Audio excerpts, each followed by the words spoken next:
Tax Transformation, né? Nós desenvolvemos aplicações que o objetivo todo gira com base em conceitos de faculdades renomadas, né? Então, basicamente, a forma como a gente estrutura todos os dados que a gente entrega para os nossos clientes, essa concepção de valor, de tudo que o fisco, ele exige, né, que a gente cumpra esse rito das declarações, o rito das mutações legais e etc. Então, a gente constrói esse ecossistema, esse caminho, né, do trânsito da informação de tax, que é muito importante para uma organização. Hoje, está aqui comigo a Brito. Eu vou fazer uma breve introdução no que diz respeito à minha expertise. A Make the Way, ela foi fundada em 2019. Todo o core business da companhia vem com uma base de Big Four, então eu sou filha de Big Four, então essas metodologias de uma semana entregar um resultado para uma demonstração financeira, esse é o meu berço. Eu sou formada em Ciências Contábeis, tenho pós em Direito Tributário, o mais importante é esse olhar de mundo, né? Então, eu fiz disrupção em Cambridge, eu fiz inteligência artificial no MIT, os conceitos, as práticas em 2020, foi o que basicamente construiu essa jornada que a gente vai apresentar aqui para vocês. Também fiz fintech em Harvard Business School, e agora eu vou compartilhar com vocês um pouco dos conceitos atuais, junto com a Fernanda também, de Harvard Business School, no que diz respeito à era de dados e como tudo pode ser transformado, tá? Fernanda, bora lá, fala um pouquinho de ti. Vamos lá, bom dia a todos, obrigada pela presença, é um prazer estar aqui com vocês, que seja o primeiro de muitos webinars que a gente vai fazer juntos. Eu sou a Fernanda Brito, eu sou head de negócios aqui da Make the Way, me juntei ao time para tornar aí a empresa cada vez mais presente no mercado. Tenho uma experiência de software tributário de longa data, atuei em grandes empresas multinacionais do segmento, atuei no contexto contábil fiscal, também no processo, no ecossistema de Open Innovation com startups, automação, data analytics, tenho especialização também em vivência fora do Brasil, em Israel e Vale do Silício, onde eu fui me especializar em inovação para trazer também esse contexto do segmento tributário com a tecnologia, né, esse contexto que é muito presente hoje.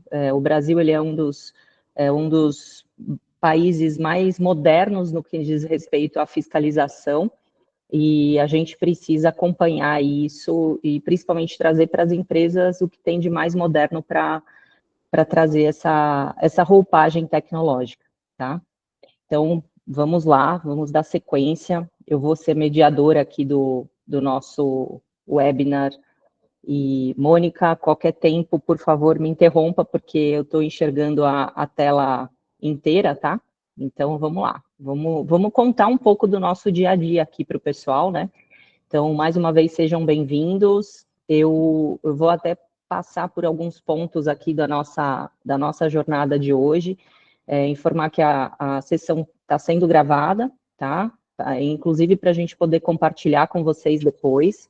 E a gente vai buscar reservar os últimos minutinhos, os últimos 15 minutos, para responder as perguntas que vocês venham a ter. E, por gentileza, se vocês puderem postar as perguntas no chat, a gente já vai procurando responder em ordem, né, na sequência, no final, e é para ser algo muito aberto aqui, um bate-papo mesmo, eu e a Mônica aqui trazer um pouco da nossa vivência diária e compartilhar com vocês, e vocês compartilharem também dores com a gente, tá? O intuito é esse, é trazer conhecimento e respirar conhecimento de vocês também. Sobre a agenda, a gente vai fazer, como o nosso tema de hoje é falar sobre dados, né, como construir uma jornada de dados dentro desse cenário tributário, como otimizar a operação das empresas e trazer rentabilidade para as empresas através de dados, a gente vai passar por uma sequência muito prática, trazendo esse embasamento acadêmico da Mônica, introduzindo o conceito para vocês, passando pelos desafios atuais que a gente tem aí no Brasil para os próximos anos, que com a reforma tributária tudo vai mudar, a gente sabe que isso é uma realidade muito latente, e a gente vai contar um pouco como essa vivência se aplica no dia a dia das empresas e como que vocês podem aplicar também e adotar. Aí a gente trouxe alguns insights importantes para compartilhar com vocês. Então, a gente vai passar por uma sequência de informação aí que a gente acredita ser muito relevante para os próximos anos aí no mundo empresarial. Então, eu vou passar a palavra para a Mônica. Mônica, contigo aí sobre a introdução de dados. Perfeito, obrigada. Bom, a gente achou relevante ilustrar um pouco alguns conceitos, pilares fundamentais no que diz respeito a como a gente constrói essa jornada de dados e, o mais importante, como a gente se situa em meio a tanta transformação. Hoje, se a gente for parar para pensar, o que está acontecendo no mundo? Estou falando em termos de contexto geral, né? Nós temos diversas fontes de informação, então, literalmente, a gente é bombardeado a todo tempo, e às vezes a gente fala, poxa, mas o que faz sentido, o que não faz? É tanta informação, é tanto dado que é importante a gente saber reconhecer padrões, né? Então, o objetivo central aqui é a gente levar em consideração essa nova configuração que o Brasil pretende ter com a reforma tributária, e com esta nova configuração, o meu ecossistema anterior, ele vai, obviamente, ter que acompanhar toda essa nova configuração, e com isso, eu vou fazer aqui alguns parênteses. Tudo que a gente vai falar em termos de introdução é com base em um case da Disney, né? A Disney, por exemplo, quantas pessoas ela não recebe por dia, em quantas atrações ela não tem, e assim por diante. Então, Harvard Business School pegou como um pilar de construção de dados essa visão da Disney.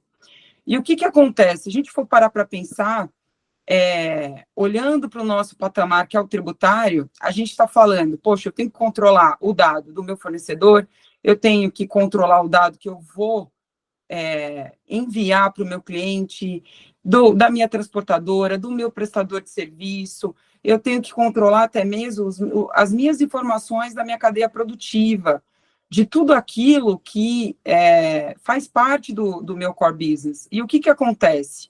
Hoje, o nosso sistema fiscal e tributário, ele estabeleceu uma conduta muito interessante, ele reconheceu padrões. Então, o que o fisco fez? Quando a gente olha para essa estrutura, essa imagem aqui, a gente está vendo ali dados espaçados, né, indicadores espaçados, ou melhor dizendo. E quando a gente olha para a nossa estrutura de SPED, EFD, ECD e assim por diante, o que a gente se depara? Né? A gente tem diversos blocos, cada bloco tem um intuito, eu tenho um campo que é obrigatório, campo que não é obrigatório, etc. Mas tudo isso vira o quê? Um padrão de reconhecimento do fisco, né? Ele sabe exatamente o que está acontecendo dentro do nosso negócio, como está acontecendo. Eu sei que existem blocos que a gente consolida as informações, mas é muito importante entender que a formatação que eu tenho em termos de padrão e o reconhecimento dele é fundamental para a clareza, né, do que está acontecendo. Então, eu tenho os intervalos de tempo, eu tenho, né, uma estrutura, uma escala dessa informação dentro da minha organização e etc.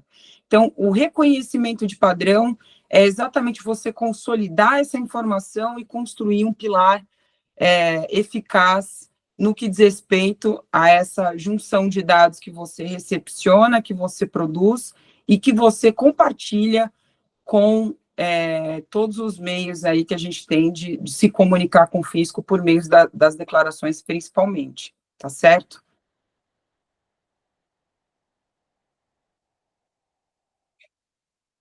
Então, pegando esse conhecimento, né, essa base, esse pilar do que é o reconhecimento de padrões,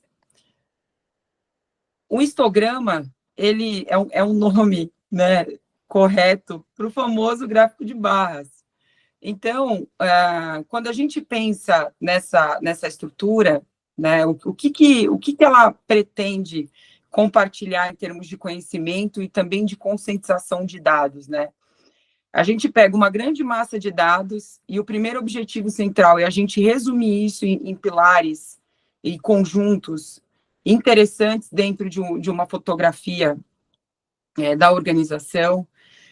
Ele também tem como utilidade prática comparar os resultados. Então, você olha, por exemplo, um exercício para o outro e você entende, dentro de um patamar, de uma escala de 10 análises, né, nesse indicador, o que mudou dentro, né, do meu comportamento, quais são as ações que, de certa forma, eu tive ali um regresso e eu preciso ter progresso e assim por diante. E tem uma coisa muito, muito, muito interessante nesse pilar aqui, que é o seguinte, eu acho que todo mundo aqui já viu uma dinâmica que um fala no ouvido do outro, que fala no ouvido do outro, do outro e do outro. E, no fim, a comunicação do primeiro é completamente distorcida ao longo deste processo. O que é isso? É natural do ser humano, às vezes, ter um tipo de comunicação e o outro, obviamente, ter outro tipo de interpretação. Com esse tipo de ferramenta, esse tipo de guia, né, de dados, a gente consegue se comunicar melhor. Então, às vezes, a minha escrita no relatório, a minha fala em uma reunião, ela acaba não tendo a mesma clareza quando eu anexo ao meu modus operandi, ao meu cotidiano, esse tipo de comunicação visual. O ser humano é muito visual, a gente se apaixona visualmente, a gente pega bronca visualmente, a gente contempla uma natureza e se emociona. Então, a gente é visual, não é à toa que nós temos 2 olhos e uma boca, gente.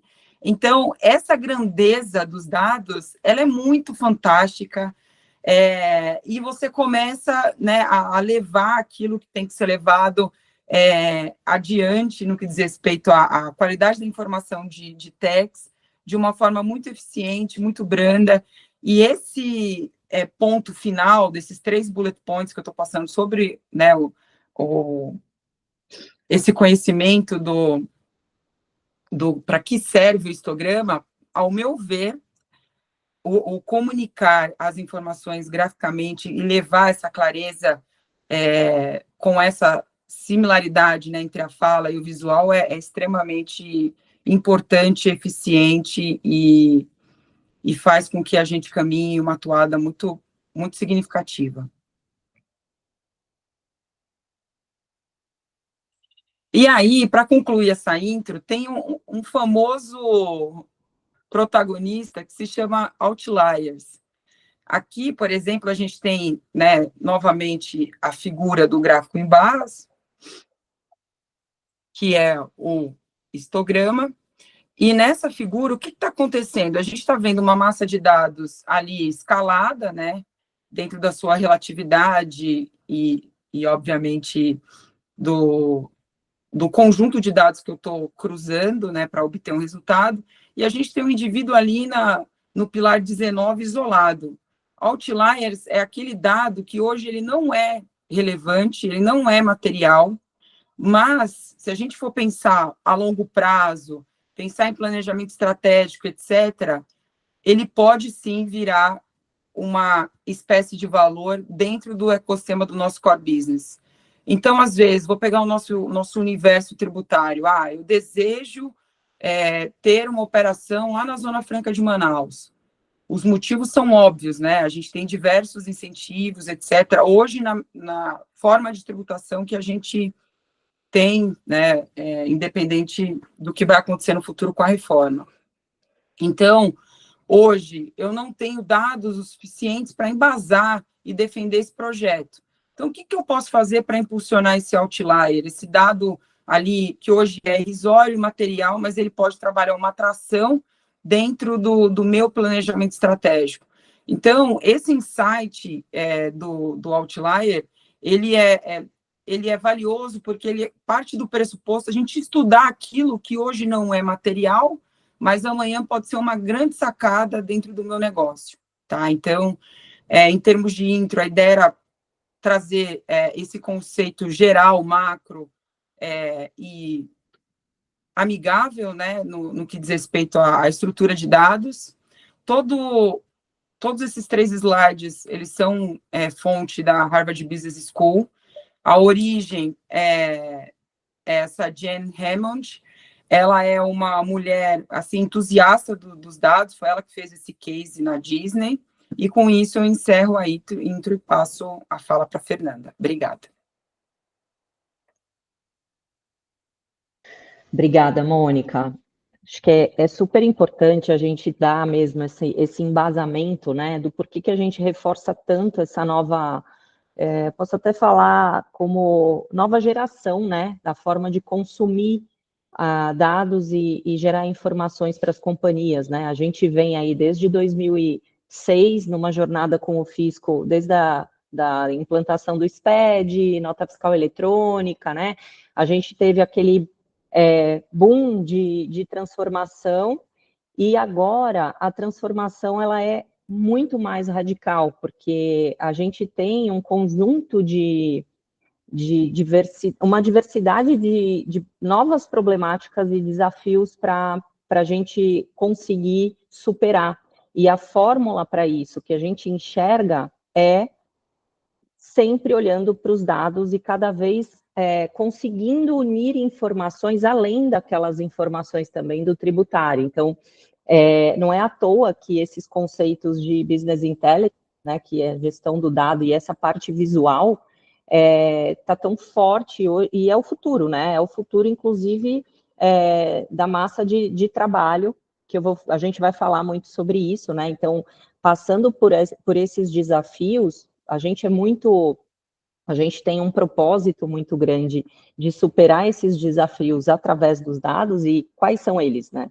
A gente vai ter a coexistência de 2 modelos de tributação. Então, esse modelo SPED, que foi implantado em 2006, ele está sendo derrubado por uma nova sistemática de tributação, só que isso vai acontecer ao longo de praticamente 10 anos. Então, a gente vai ter aí, eu até costumo dizer que a gente vai viver com 2 universos, né, paralelos. A gente vai viver um pouco em Nárnia também, até 2032, pelo menos, quem dirá até um pouco mais que isso. Então, como que as empresas precisam se preparar, e os profissionais também, para pensar nisso, né, com tranquilidade, previsibilidade. Então, a gente se questiona todos os dias sobre isso, porque a gente vai ter um modelo de tributação complexo, e vamos implantar um novo modelo com a intenção de ser menos complexo, só que a complexidade vai ser diferente. Tem outras tecnologias vindo aí, tem o split payment vindo aí, eu não sei o quanto todo mundo já está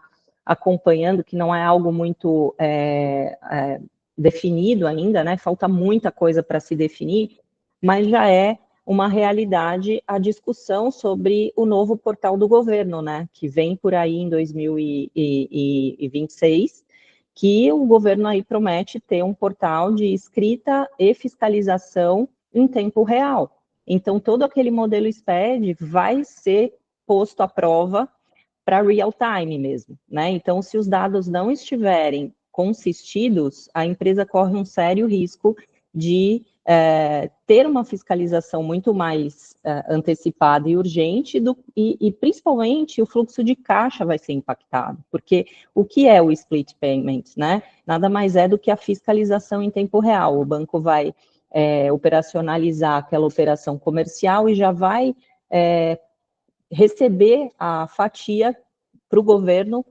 né, referente ao imposto. Então, a dinâmica vai mudar muito, as relações comerciais vão mudar, os preços dos produtos vão estar cada vez mais sendo modificados pela nova forma de tributação, né? Então, hoje, o cálculo de um produto o portfólio das empresas vai precisar ser revisto, inclusive contratos vão precisar ser revistos, né? Contratos de compra e venda, a área de compras vai precisar se readaptar, porque vão existir produtos que vão ser majorados em termos de de tributação e outros vão ser facilitados. Só que a gente sabe que no Brasil a complexidade é muito alta, é muito grande. Então, analisar dados vai ser cada vez mais o ouro das companhias, né?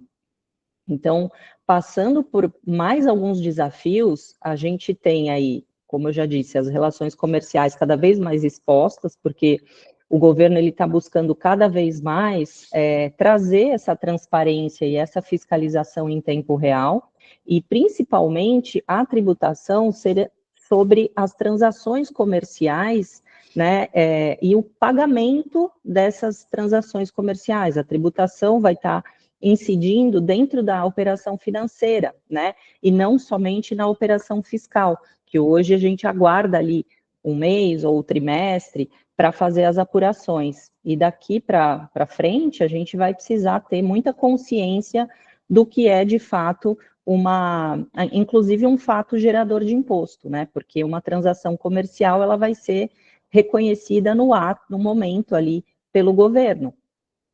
E essa visão financeira e fiscal, ela cada vez vai ficar mais integrada, né, Mônica? E é por isso que a gente busca aqui, na Making, fazer isso no dia a dia ficar muito mais fácil para as empresas reconhecerem.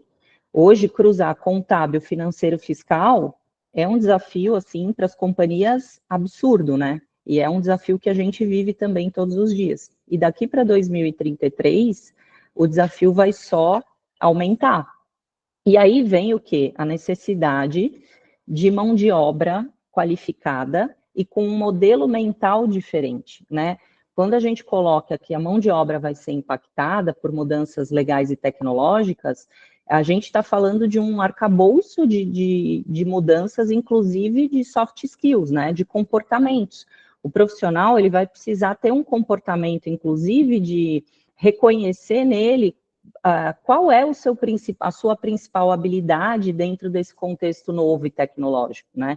Inclusive, Mônica, se você quiser fazer algum comentário em cima disso, né? A gente falava até num outro momento sobre uma pesquisa também de Harvard sobre essa questão da mão de obra e dos perfis de profissionais. Se você quiser fazer algum comentário em cima desse item 6, eu acho que vale muito, principalmente para quem tem aí um papel de liderança, né? Perfeito.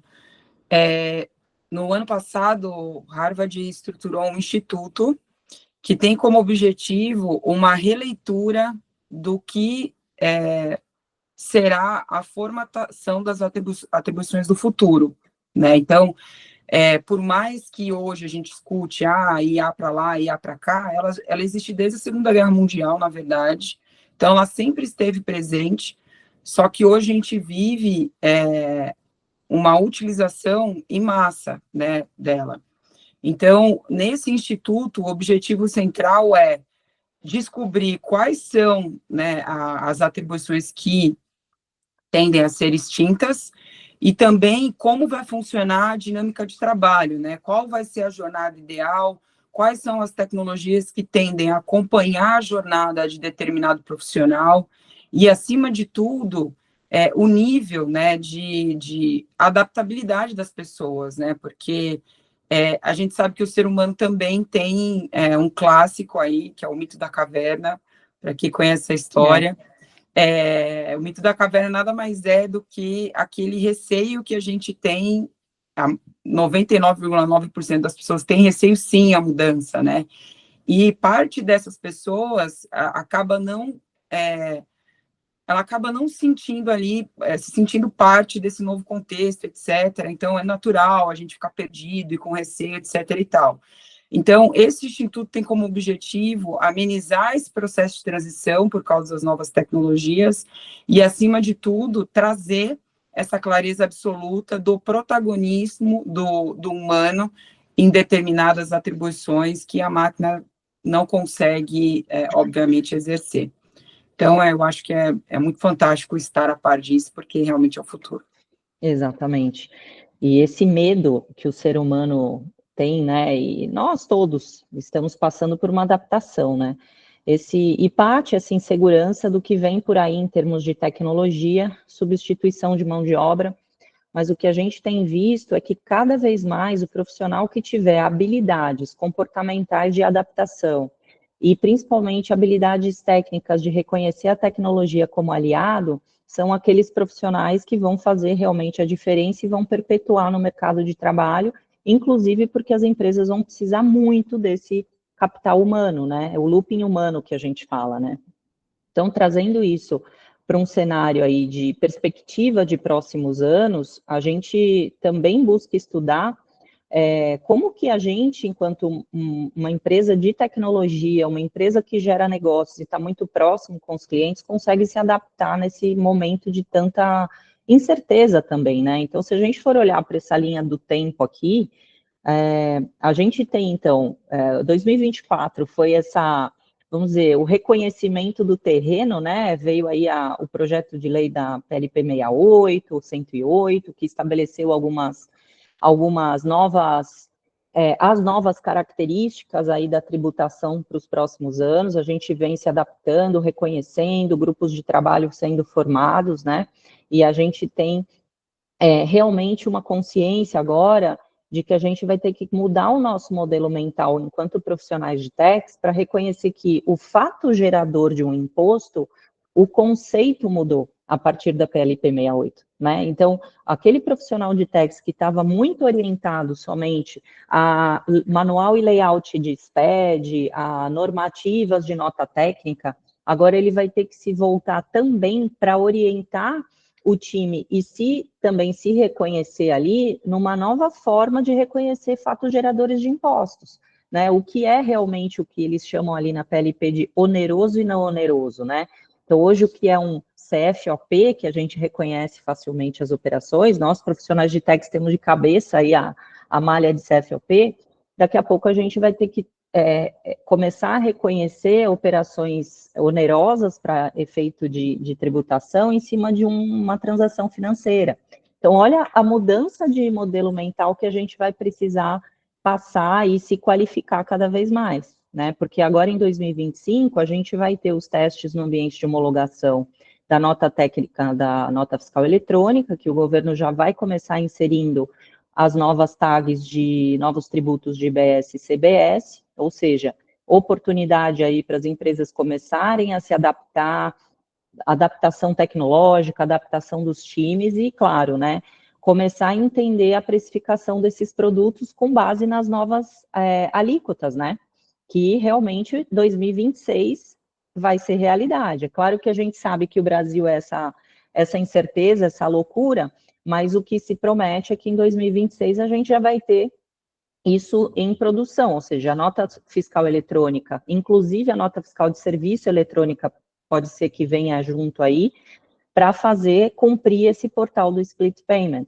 Então, benefícios fiscais, por exemplo, eles vão começar a ser revistos, ser extintos, essa sistemática de alíquotas vai começar a ter uma convivência dupla, ou seja, aquilo que tem hoje ICMS, PIS, COFINS e IPI, a partir de 27, a gente vai ter a extinção do PIS, COFINS e do IPI, né, a redução do IPI a zero, para começar a majorar o IBS e o CBS, com uma progressão, claro, na linha do tempo das alíquotas, mas a gente começa a ter uma convivência desses dois mundos muito ativa, né? Então, 2026 e 2027, a gente vai se deparar com uma necessidade absurda de reconhecimento de dados da organização cada vez mais, né? Aquilo que a área tributária tinha ali dentro de uma caixinha, né, dos SPEDs, vai ter que transcender e ir para o restante da companhia. Techs falando com comercial, techs com compras, né? A otimização operacional vai ter que estar cada vez mais sendo revista, os processos sendo revistos, né? Então, até chegar em 2032, a gente vai ter a redução gradual do ICMS.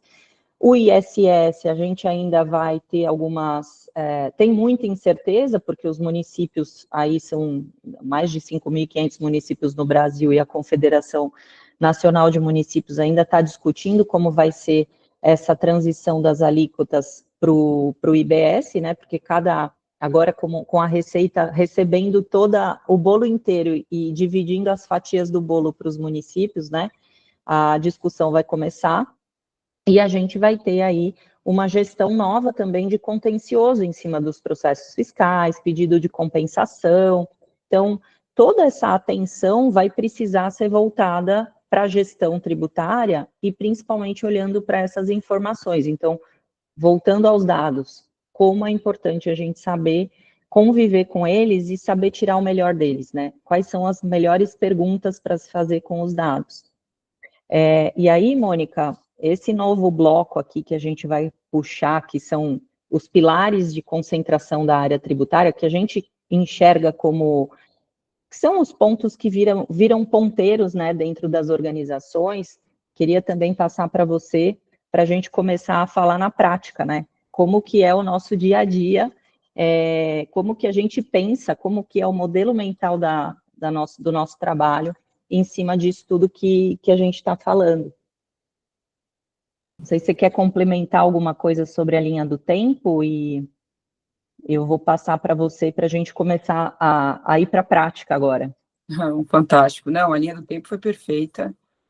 Eu acho que os principais bullet points a gente explorou com clareza, e a gente pode seguir aqui para o contexto, né, a ideia de trocar essa praticidade e uso da tecnologia no dia a dia. Excelente. Então, a gente foca muito, né, a gente tem uma consciência de que qualificar dados, ele é uma fórmula aí, é uma estratégia para o sucesso, né? Se a gente começa a olhar que toda essa sistemática nova que vem por aí depende dos dados da organização, não só os dados tributários, mas a gente está falando de cadastro, a gente está falando de códigos de produtos internos que estão lá no sistema operacional, nos ERPs, né, da vida. Então, a gente tem uma gama de códigos, uma gama de situações que, se a empresa não começar a qualificar essas informações para reconhecer o que vai levar lá para 2032, não tem como a empresa se organizar e montar estratégias, inclusive inteligentes, de precificação, né?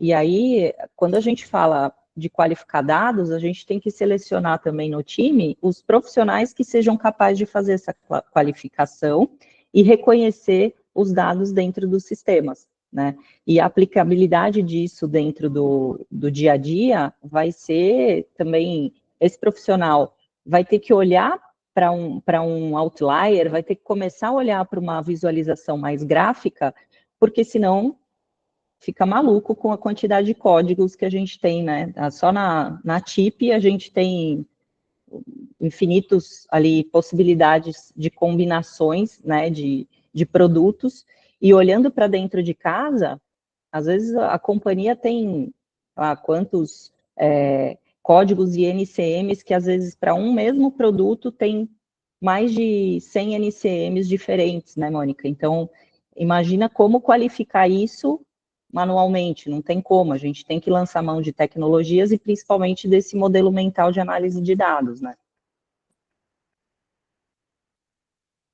Não sei se quer complementar alguma fala em cima desse contexto da jornada do dado. Eu abordo esses pilares na prática, quando a gente começar a entrar na prática. Então, vamos lá. Então, aqui, a gente vai mostrar algumas estratégias fiscais de dados e simulações, e aí, Mônica, acho que agora a mágica começa a acontecer, né? Vou trazer a tela aqui para a gente contar os nossos desafios e como que a gente enxerga esse estudo na prática. Perfeito. Bom, todo mundo aqui tem familiaridade com a estrutura que a gente tem, né, de dados no que diz respeito à emissão de uma nota fiscal. Então, cada tag tem como objetivo comunicar ali um fato, né, daquela operação, né? Então, os dados do emitente destinatário, os dados do produto, etc. e tal. Então, em termos de concepção geral, tudo isso acaba sendo que é insumo para a prática de uma ciência de dados. No fim, é o que acontece quando o fisco recepciona as nossas declarações. Então, o que a gente está exemplificando aqui?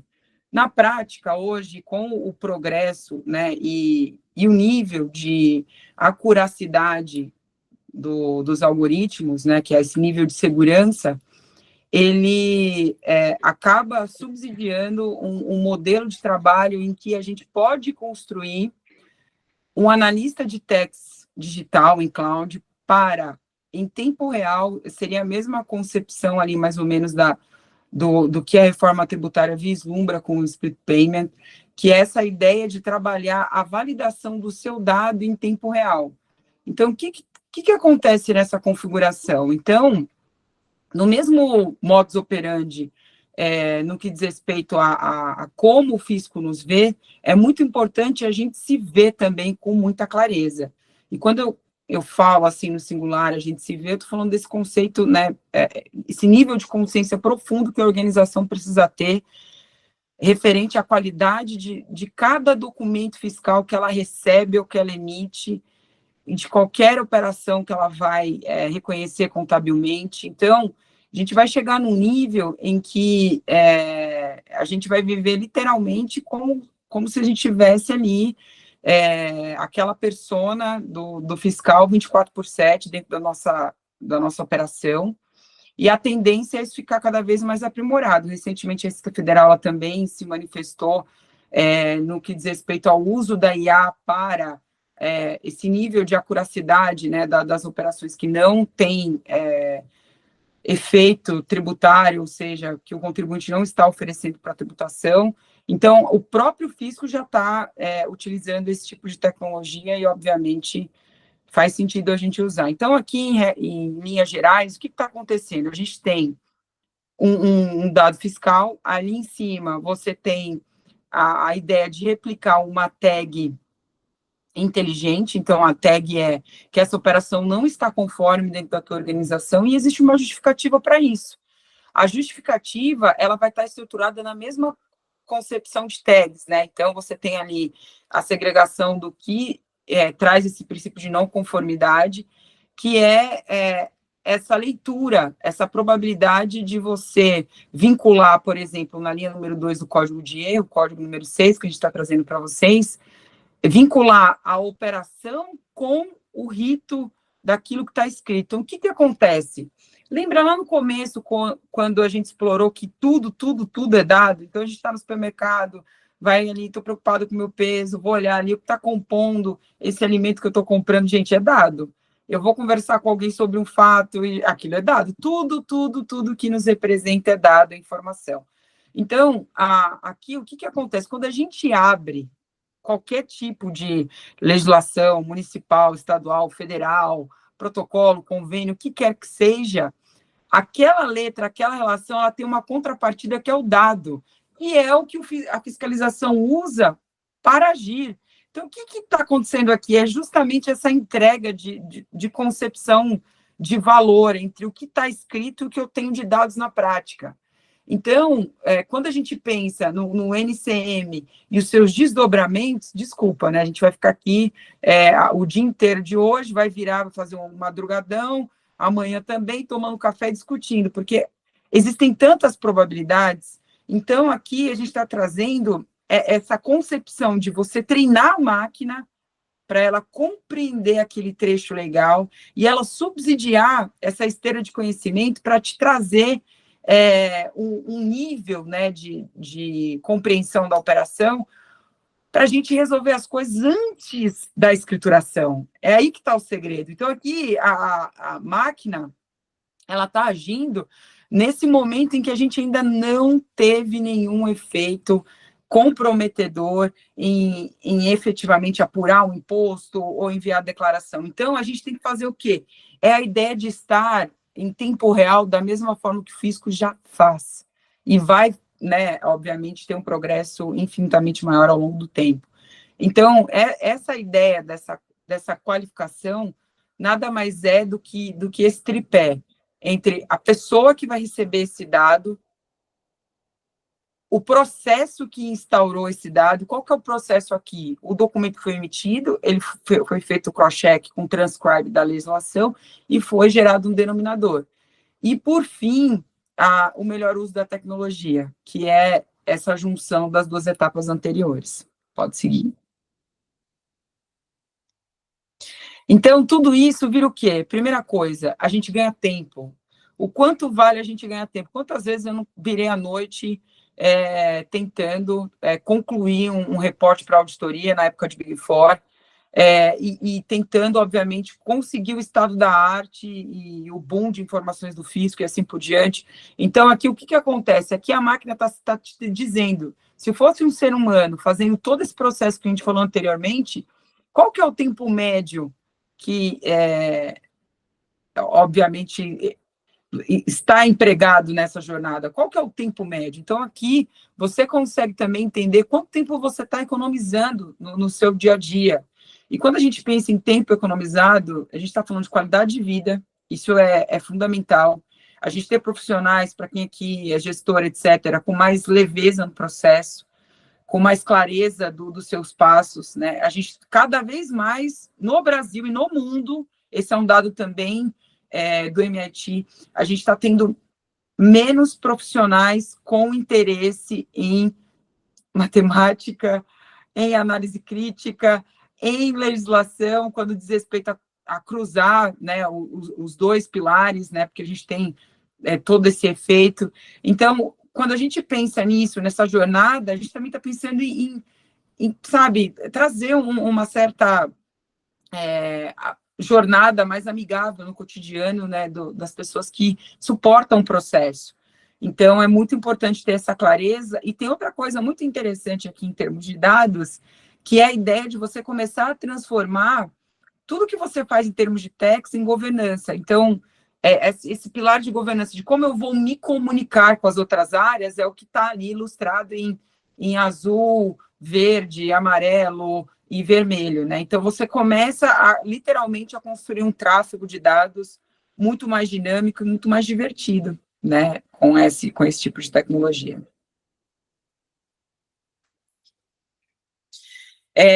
Além disso, né, você começa a literalmente, eu chamo esse primeiro insight aqui de batimento cardíaco, que é essa nova estrutura de concepção de visualização de dados, né, no que diz respeito, qual que é o meu comportamento em termos de entrada e de saída de dados fiscais.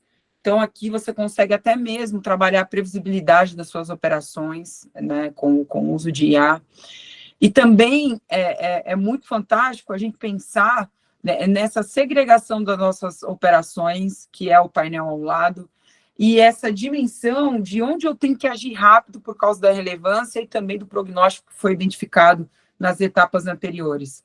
Então, a ideia de você usar o seu olhar e conseguir administrar um tipo de situação em nível crítico em curto ou médio período é algo muito forte dentro de uma organização, principalmente aquelas que têm um volume de operações aí interestaduais significativos, né? Então, a gente quis ilustrar isso de uma forma bem cognitiva para ampliar o horizonte de vocês. Quer complementar algo, Fernanda, nesses 3 pontos? Bem, tá perfeito, Mônica.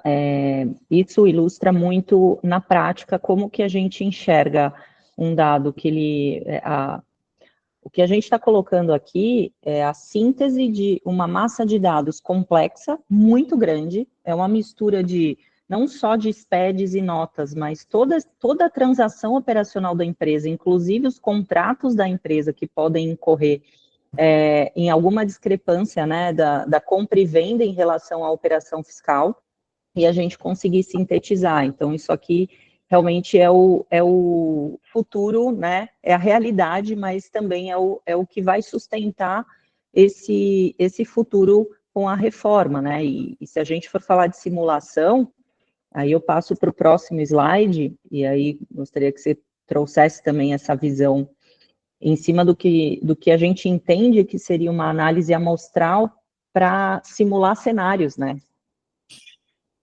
Aqui, no caso, já existe forma de ilustrar a reforma tributária. Então, aqui, em termos de representatividade, né, a máquina recepcionou 1.009 documentos na configuração aqui da primeira imagem. Desses 1.009 documentos, já é possível compreender o que é favorável ou não dentro do meu ecossistema, né? Em termos do que tem ali para fins de monitoramento da reforma. E é muito interessante, porque quando você trabalha a resenha de segregar o dado dessa forma, a partir do momento que você clica ali, por exemplo, no não, vai existir o que a gente chama de materialidade de fato. O que é materialidade de fato? É o porquê é não. A gente precisa saber o porquê das coisas, né? Não adianta só saber que é não. Então, você vai entender quais são os fornecedores que têm um rito matemático negativo com a reforma do teu negócio, quais são os clientes, quais são os produtos, etc. e tal. E você consegue entender no insight ao lado o nível de detalhe que, obviamente, cada documento fiscal teve em termos de compilação de fatos para que a gente tenha essa compreensão de que a reforma tributária ela não é positiva dentro do meu core business no dia de hoje.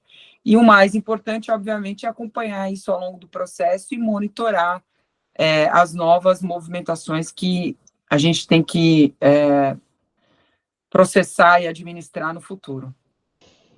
Exatamente. A gente já está caminhando para os últimos minutos aqui, e realmente essa parte prática eu acho que é onde a gente precisa discutir bastante, né? Principalmente com os profissionais que estão no front aí de techs, porque a gente está proporcionando para a empresa conseguir recortar justamente o portfólio e olhar para aquelas operações mais significativas de uma maneira simples, né?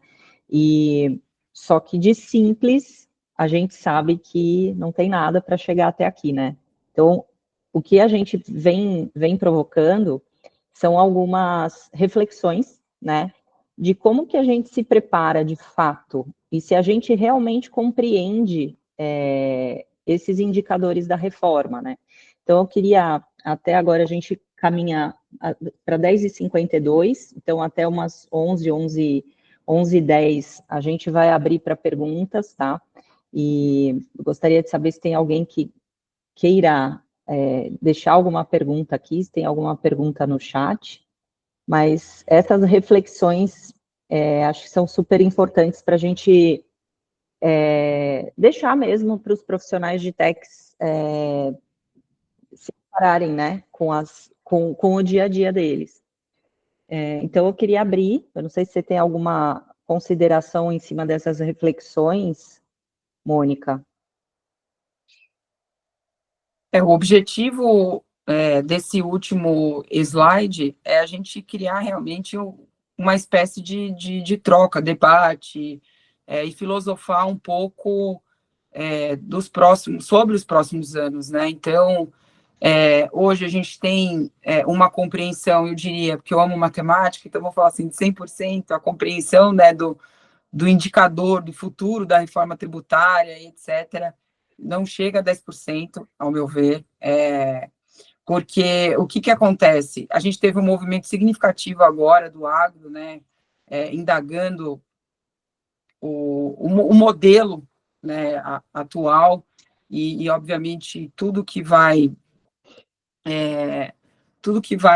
de certa forma, prejudicar a atuação, né, do agro, etc., isso a gente está falando de um segmento, né, de uma caixinha dentro do nosso universo aqui no Brasil, uma caixinha representativa que tende, obviamente, a balançar muito aí todos os próximos passos, pelo menos esse é o nosso prognóstico, né, a gente acompanha aqui alguns grupos de trabalho da reforma. Então, e é impressionante como hoje a gente tem uma probabilidade de até 10%, né, do que vai acontecer no futuro, etc., e os 90% a definir, mas é muito interessante como a gente tem uma cultura no Brasil de que hoje a gente está em 10%, mas amanhã virou 50%, porque assinaram, aprovaram, obviamente tudo de acordo com a estratégia política, mas esses pulos, esses saltos, é o que deixa o profissional de tech sem dormir, a empresa ali em estado crítico, e etc. e tal, mas é o que acontece, isso é algo que é cultural, né? Então, é muito importante manter o farol extremamente ligado para esse nível de compreensão, para o indicador da reforma tributária, porque hoje a gente dorme de um jeito, amanhã a gente acorda de outro, já acordou desatualizado. Então, é uma Exatamente. reflexão forte e importante. Exatamente. E aí, até pegando o gancho dessa preocupação e ação imediata, dentro do que a gente já tem vivido junto com as empresas, né, eu queria até abrir para uma outra questão, que é sob a ótica da gestão da área de techs. O que você enxerga como recomendação de uma ação imediata para 2025, aí, para planejamento de 2025, olhando para tudo isso que a gente está projetando aí para os próximos anos? Você que tem, inclusive, participado dos grupos, né? O que você reconhece como um pilar fundamental ou pilares fundamentais de planejamento para esse próximo ano que está chegando aí, está batendo na porta? Olha, sem sombra de dúvidas e com o maior nível de consciência possível, é o seguinte: todo mundo que está aqui, obviamente, faz parte de uma organização pública, privada, mista, o que quer que seja. Quando a gente faz parte de algo, obviamente, o nosso ganho, o nosso salário, etc., está atrelado ao futuro dessa organização, né? Então, eu digo e vou dizer isso até o final do ano que vem. Pode fazer essa pergunta em dezembro do ano que vem de novo, que já é dezembro, gente, Feliz Natal. Pois é. Mas é o seguinte, não pode deixar dinheiro na mesa. Não pode, não pode. Não pode, não pode, não pode, não pode, não pode. O fisco bateu o recorde de arrecadação, tá certo? A gente tem deficiência na educação, na saúde, em todos os aspectos. A gente podia ser, só o Brasil podia estar lá nossa, ser uma estrela no mundo. Mas o que eu quero dizer com isso? Para quem operacionaliza toda a parte tributária, não deixar dinheiro na mesa é o coração do futuro da organização, porque é difícil. Gente, quando a gente pensa em toda uma estrutura de uma empresa para comprar, para vender, é um caminho árduo, pequena, média, grande, está toda hora o grande ali brigando com o grande, é de centavos, etc. A gente está falando sobre, acima de qualquer coisa, o futuro da economia, dos aspectos mais fundamentais para a sobrevivência de uma organização. Não deixem dinheiro na mesa. Então, vamos olhar, sim, para o período prescricional, vamos entender se está tudo correto, se eu tenho ali alguma manobra, se eu tenho alguma tese para pedir, vá embora, não deixem dinheiro na mesa, tratem isso como prioridade, porque assim, a gente tem que fazer o que é certo. O que é certo é arrecadar aquilo que está estipulado, ponto e acabou. Mas acontece, mudou alguma norma, algum protocolo, convênio, algo mudou. Eu tinha uma tributação, ela não existe mais. É dinheiro na mesa. Eu tinha uma redução, ela não existe mais. Então, é muito importante isso. Quando a gente pensa em dinheiro na mesa, estou falando só de crédito, não. Estou falando também das probabilidades de inconsistências que pode virar um passivo xarope, a palavra é xarope. Não tem jeito, a gente fica xarope quando o fiscal aparece e vai, meu Deus, a resposta não realmente está errada. Auto de infração é caro, não deixe dinheiro na mesa. Então, isso daí eu vou até fazer uma camiseta, não deixe dinheiro na mesa. Boa, não, eu concordo com você, e nós como cidadãos, a gente tem essa missão mesmo, né? Eu acho que a gente está passando por um processo tão fantástico aí, uma oportunidade da gente fazer diferente, né? E eu concordo com você que olhar para período prescricional é um ponto muito importante, sim, mas olhar para como ajustar a operação para que o dinheiro, a torneira feche, né? Aquele gotejamento que fica, né, minutinho por minutinho, vira muita água no final do mês, muita, né? Então, às vezes, um grupo de produtos que esteja ali, que às vezes a organização nem olha, que foi parametrizado errado quando chegou um contrato novo, criou-se ali na base de dados um produto associado a um NCMX e começa a operacionalizar, começa a emitir nota, começa a receber. Quando vê, naquele período, se tiver alguma coisa errada, uma pequena inconsistência já é muito dinheiro, né? Já é muito dinheiro. E você conseguir olhar para isso de uma maneira prática é fantástico, né?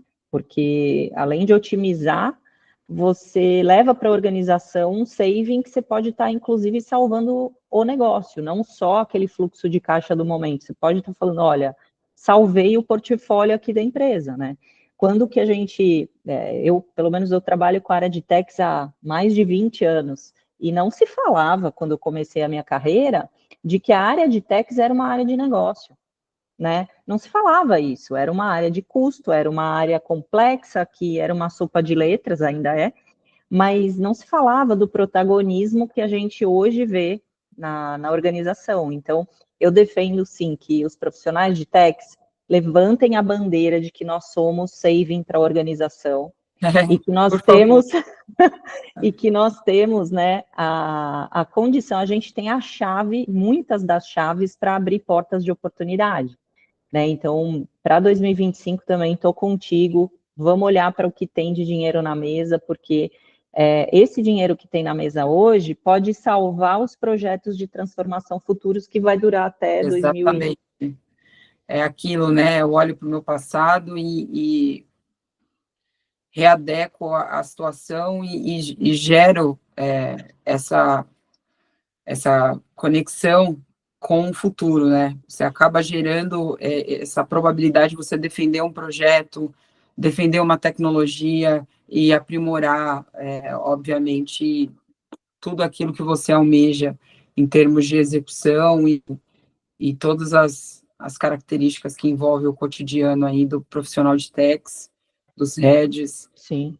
e assim por E diante. nem só de techs, né? Eu acho que falar de compliance é você falar de gestão organizacional de todas as áreas, né? E a área de techs, ela pode suprir muita informação para todas elas, né? Ela passa por todas elas. Então, quando a gente vai olhar aquele gráfico que você trouxe de otimização, nada mais é do que olhar a companhia inteira, né? A gente tem a possibilidade de olhar cada processo e fazer compliance na veia mesmo, né? E eu vi que tem gente com mão levantada, deixa eu dar uma olhada aqui. Acho que a Sou eu, Thaís Fer. levantou a mão. Sou Oi. eu. Não, só para puxar aqui o fechamento, que eu acredito que tem algumas pessoas que já devem estar entrando, saindo, entrando em outras reuniões. Compartilhei aqui no grupo um convite aí para todos presentes, para fazer parte aí da nossa comunidade, Tex Future, né, seguindo nessa linha que a Mônica e a Fernanda apresentaram, né, do Tex Transformation, né, de olhar para o futuro. Então, nós temos o convite aí, o link. Nós vamos compartilhar ali dados exclusivos, né, as análises estratégicas, toda essa base muito rica de conhecimento que a Mônica traz das principais universidades do mundo, além de, obviamente, todo o conhecimento prático dela, toda a expertise também da Fernanda, né, com toda essa bagagem que ela tem aí de longa data. Então, fica o convite. Nós vamos também ter outros fóruns, tá? Então, se vocês quiserem se manter atualizados, é só clicar aí no link e participar da nossa comunidade. Excelente. Eu só queria complementar uma coisa, falando da comunidade, vamos brincar de spoiler. A gente está trabalhando um novo pilar de aprendizado de máquina, no qual vai refletir os aspectos de interação dentro do tráfego de dados da nota fiscal. Então, é uma esteira de inovação que a gente vai lançar em meados de janeiro e vai ser divulgado nessa comunidade. Então, a gente vai convidar algumas pessoas para navegar, participar, para interagir com a máquina, perguntar para ela dar a resposta e assim por diante. Então, a tendência aí é a gente trocar significativamente. Muito, muito importante essa comunidade, porque ela vai dar corpo, inclusive, para todas as nossas teorias e validar, né, o que acontece em campo. Então, eu queria agradecer demais a participação de vocês, queria agradecer também, Mônica, assim, pelas suas considerações, que são sempre muito ricas, a gente aprende muito quando você traz essa visão, né, que você bebe aí de fontes tão relevantes para a sociedade, né, não só para a área de techs. E vou reforçar o convite, vamos entrar no grupo, vem muita coisa boa por aí, ao longo de 25 a gente tem muitos projetos importantes, muitas trocas relevantes, e de maneira leve e divertida também, né, que é o nosso jeito aqui também de trabalhar. Obrigada e passo aí para as suas considerações finais.